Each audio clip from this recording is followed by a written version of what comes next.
महिम राजमाता इस दुलारी पुत्र की ओर से जय भीम स्वीकार करें।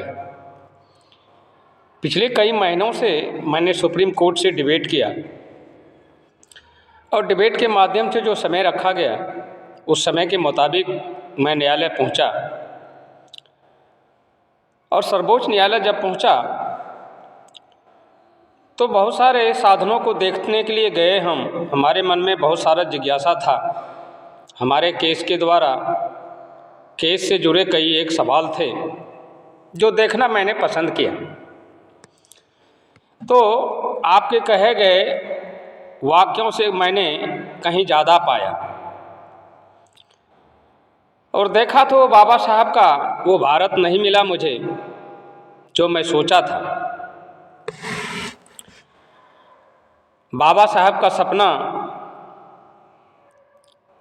एक स्टैचू लगा देने से न्याय नहीं मिलेगी। न्याय के लिए बहुत सारे संसाधनों की ज़रूरत है। जब मैं गया तो अनेक सर्वोच्च न्यायालय के अनेक वकीलों से मिला तो खराटेदार अंग्रेजी से संबोधित किए हमें। तो मैं भारत का हूँ, मैं हिंदी भाषा से हमेशा अवगत करवाते आया हूँ और हिंदी भाषा को ही सर्वोपरि माना हूँ। और गया तो सबसे पहले 50,000 रुपये मांग किए कि अगर आपको केस फाइल करना है तो कम से कम 50,000 रुपये लगेंगे। मुझे हंसी आ गई। मैंने कहा कि अच्छी बात है, आपका काम है मांगना और मेरा काम है प्रस्ताव रखना। तो गिद्ध की भांति ऐसा लगा कि गिद्धों को जैसे आकाश में मांस के टुकड़ा का आभास हो जाता है, ठीक उसी प्रकार गिद्धों जैसा माहौल बना के रखा है। साधन नहीं है कि एक आम आदमी केस से जुड़े जो वहाँ जाएंगे, जो अनेकों पीड़ित हैं और अनेकों समस्याओं को लेके जाते हैं। एक आम आदमी, मैं उनको देखने गया था कि एक आम आदमी की न्याय की व्यवस्था है, समुचित न्याय की व्यवस्था है क्या। तो पाया कि यहाँ न्याय पैसों से मिलता है।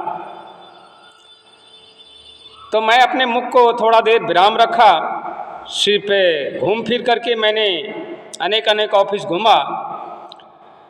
अंदर जाने की परमिशन के लिए मुझे 15,000 रुपये कम से कम मांगा गया, जबकि ये 300 रुपये का काम है।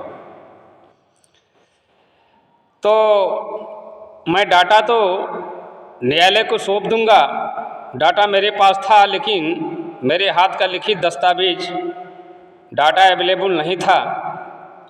इसलिए वाई.के. चंद्रचूड़ न्यायमूर्ति को मैं अपना सारा दस्तावेज ठोस सबूत के साथ अपने हाथों से देना चाहता हूँ। इसके बाद वो कार्रवाई करे अन्यथा ना करे, ये उनकी जिम्मेदारी है। मेरा जहाँ तक कर्तव्य है न्याय के प्रति और न्यायालय के प्रति, उसमें हम हमेशा खड़े उतरे हैं और आगे भी खड़े उतरते रहेंगे।